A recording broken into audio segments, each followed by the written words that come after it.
have an idea.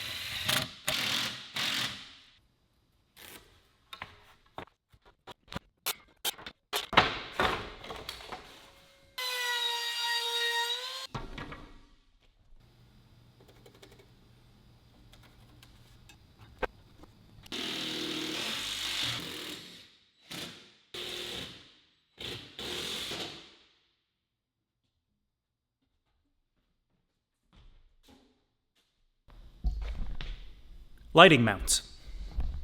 Now it's getting a little late here, so I'm not going to be doing too much more tonight, but, and the angle of the camera is making these all look warped and bent, but they're not.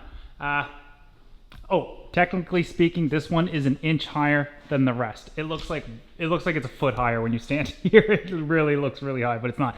These all stand about 80 inches, like 80 inches from here to the floor. Basically what the plan is that I want to have lights and pendants strapped to these so that they can't really be taken off the tank, they can't be touched, they can't be moved around, they just hang above them.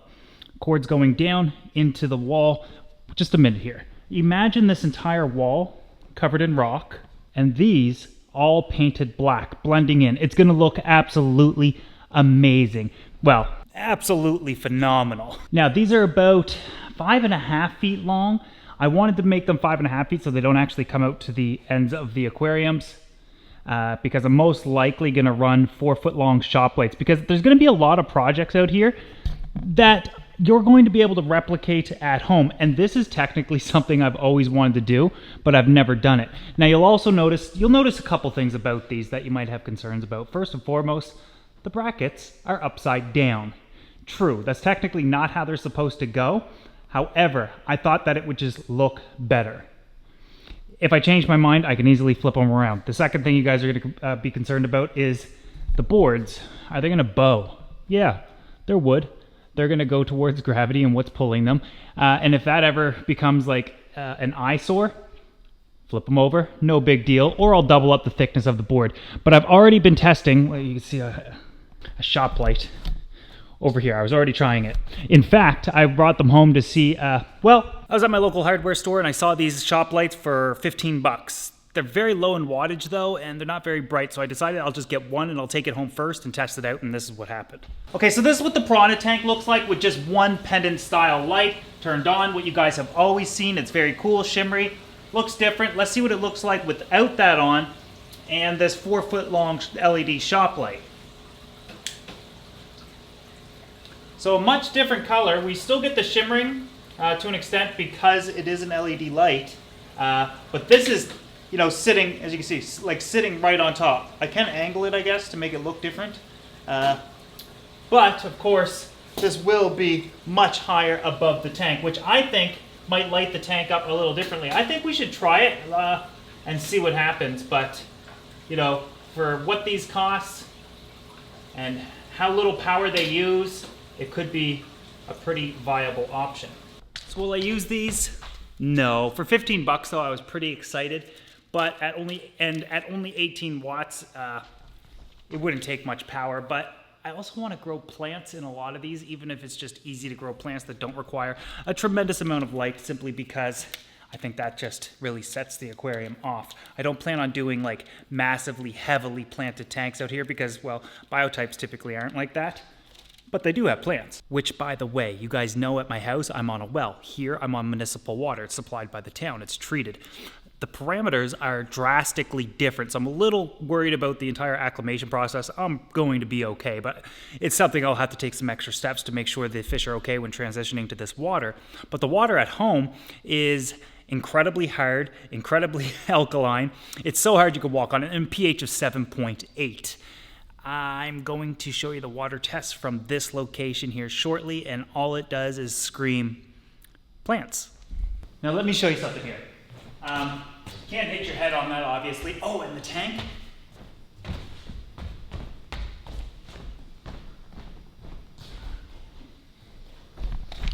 Got it. Right to about here. So a perfect viewing angle for the average person and tons of room in between the tanks now. You guys just had to get me to move these tanks and make more space. It's about 5 feet. This also gives me plenty of space to hang lights or raise them and adjust them as I would at the original gallery, because I showed you guys how much an aquarium's appearance changes just based on how high a light is or how low it is, what it's angled at, is it near the front, is it near the back, etc. I still want to be able to do that with this. I don't want to just have one option. I like playing with the lighting because it causes dramatic effects. So from here to there, it's about 18 inches of playroom.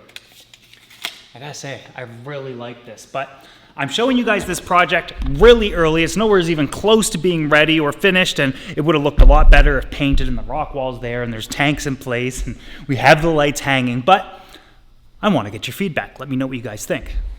So we've only got 5 of them completed so far, or at least started. I still have to do 5 more, and that's the thing with the projects out here, is like, it's not about just doing one.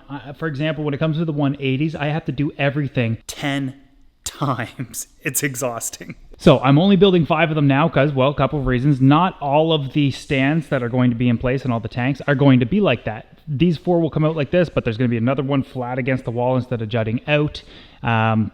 And they'll have different styles of lighting. For these 5, definitely like this.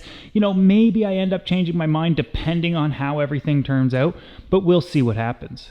Yeah, and I think that's where we'll leave off on today's video. I got so much more we got to move on to, and as I'm doing other projects, I always glance around, seeing what else I got to work on, and you know, I don't even have to be doing anything, and I'm just bubbling with ideas. This is so exciting, and the past year and a half has been so tough on so many people with the pandemic and being locked down. And, you know, self-admittingly, I've been going through a lot of stuff and I haven't been acting myself in any way whatsoever. And that's been really tough on me. But the gallery for myself, and I hope this kind of relates to many of you guys as well, it's just something new for a new journey. And I just feel the change, and I'm so grateful for everything that's happening right now, and you know, I'm so thankful for you guys, literally, once again, making this sort of thing possible. And if you want to help and continue the journey of the new public aquarium gallery, you could do so by liking the video, commenting, subscribing, you know, the basic stuff that goes a long way with YouTube creators. And then of course, if you want to have some direct help, you know, you can go ahead and buy my merch. It's actually pretty cool stuff. I wrote a book. You can read that, get it. That's the ultimate do-it-yourself handbook for the do-it-yourself course. The link is in the description. You know, or you can become a member of the channel. Those are like financial things you could do to support, but you don't have to. Just watching the videos and liking and that sort of thing helps me out tremendously, and I just want to let you guys know how much I appreciate it. I hope I don't get mushy in every video. I'm just so happy right now. I'm so excited. I have so much to look forward to, you know, and I hope this has the same effect for you guys as well. Anyways, thanks for watching, guys. See you in the next video.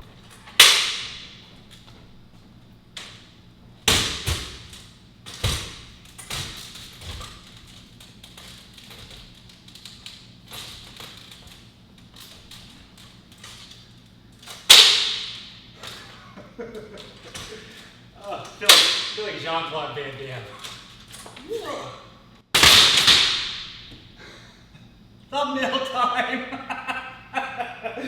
Oh, I love it.